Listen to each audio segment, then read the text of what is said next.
I can now bring in Yossi Mekelberg, Associate Fellow of the Middle East and North Africa Programme at the Chatham House think tank in London. Thanks for joining us. So Israel's deadline for the northern half of Gaza to flee south has come and gone. Is an assault imminent? It seems like that, but let's remind ourselves that the assault is already there. The war is happening for days now with air attacks, artillery. So the question if ground campaign is imminent, but it seems that this is the case. And in terms of Israel's military objective, what are they planning? Occupy the north and then what?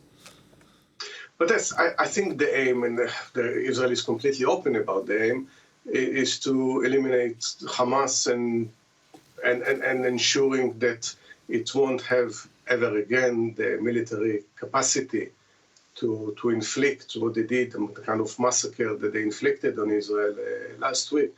The question, of course, whether it's possible, as you allude, does it mean reoccupying Gaza that Israel left in 2005? And this is the question that Israel needs to answer.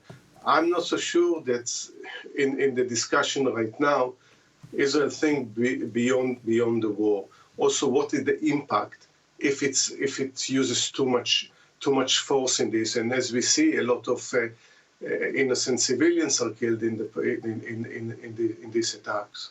And given that Gaza is so densely populated, how might the IDF actually go about carrying out its ground assault? I doubt if they have a plan for this, but if they have, they know that it's very dangerous. No doubt that booby traps are everywhere, and the Hamas is preparing for this attack. I think one of the ideas is to use massive force in order to and to do it as quickly as possible. But obviously, it's very highly populated, one of the most densely populated places in the world. The Gaza Strip is a tiny place with more than 2 million people live there. Many of them are refugees. So even if many of them left from the north, there are still many civilians there.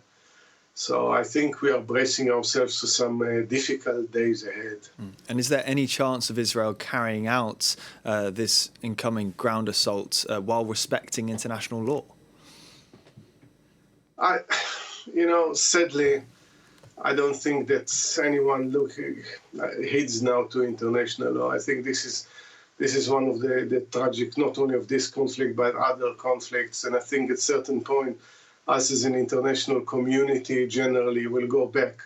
This international law was devised to reflect changing attitude, changing philosophy, how we conduct war.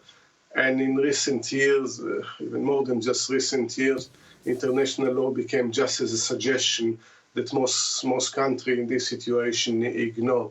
And it's not a good answer to say that Hamas doesn't adhere to international law. I think President Biden said this is the difference between terrorist groups and states and definitely democracies. Democracy should adhere. Can it adhere to the latter? Probably not. But there should be any effort that whenever possible to minimize casualties among civilians. Well, what specifically can be done then to limit civilian suffering and casualties?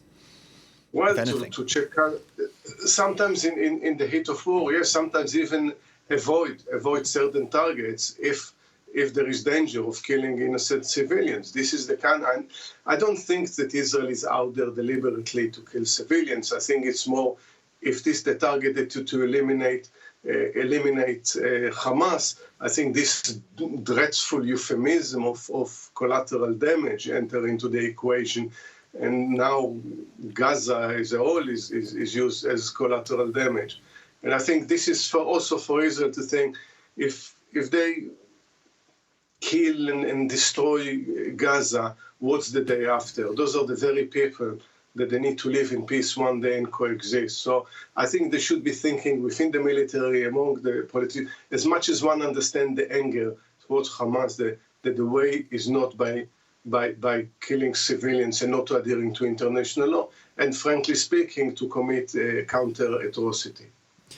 And in terms of the Israeli population, then how must they be viewing this imminent ground offensive, rather? I think they're dreading it. Bear in mind, many families have, their members serving in the army. They know what are the implications of entering and fighting door to door in a place like Gaza. It means more casualties.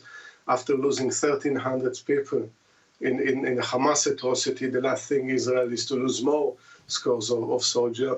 On the other hand, there is support into such a campaign because people are angry.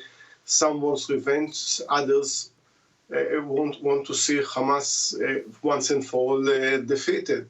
But it's a minority that has the capacity right now, because of the anger, because of what happened, to look that at the end of the day we are dealing with neighbors that one needs to live eventually in peace with.